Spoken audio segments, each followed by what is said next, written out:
3 mass shootings in the last couple of weeks. The gunfire in Atlanta, Colorado, and now Southern California has created trauma for Americans across the country. Experts say the effects of these events are even heightened in the pandemic. Jen Tomko is a clinical psychotherapist, and she joins us. Good morning to talk about the mental health impacts and how people can overcome these traumatic feelings. Thank you so much for joining us. This is a topic that you can't discuss enough. It's hard to really cope, but what advice do you have for people, even just watching the news and hearing these stories over and over? What impact does it have on our mental health? Well, first, we actually have a lot more of these events than we realize. In 2020, we actually had 578 mass shootings. And then so far in 21, we've had approximately 121. So what we do know is that when one of the events occurs, then there's often a cluster effect, like a copycat. So it's kind of good that a lot of these aren't broadcasted.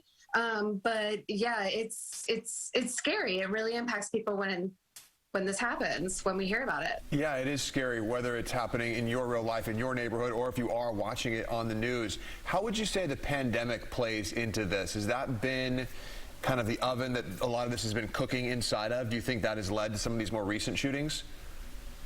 You know, it's really hard to tell because, there are so many different factors that contribute to these events. Some people blame guns, other ones, serious mental illness, envy, infamy. So really, it's a collection of all these things all together that create the perfect storm for the gunman. So the pandemic is potentially one factor, but it's probably not the primary factor. What are some of the traumatic experiences that people are feeling just from hearing about these stories? What are the signs of trauma?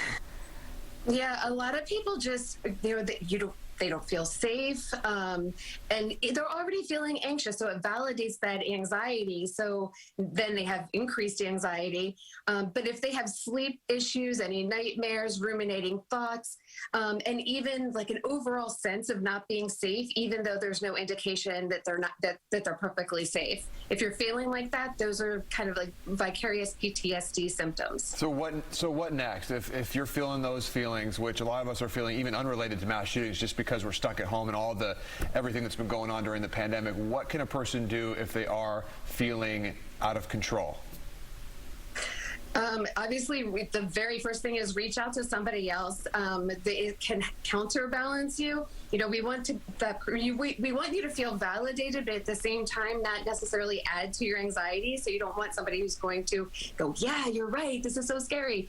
But we can get that reality check. And if it continues to get worse, like you end up finding yourself needing medication for it, or you're self-medicating, certainly talk to a therapist so that they can help you kind of navigate the fears and reality check how severe it really is for you in particular.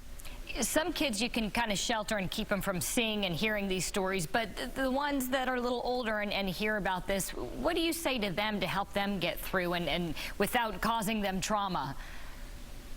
I kind of explain to them that we are safe in this environment, and give them tips on how to empower themselves, like protective things, watch or look around, know your area, to be vigilant. And then when it comes to what they're witnessing on TV, that you can say, this is so sad, we can be compassionate, and maybe even do something that's proactive, like write a letter to, one of the victims' families, or, light a candle for them, or say a prayer, whatever works for you, so that you're putting some energy into the healing process that if you're feeling vulnerable.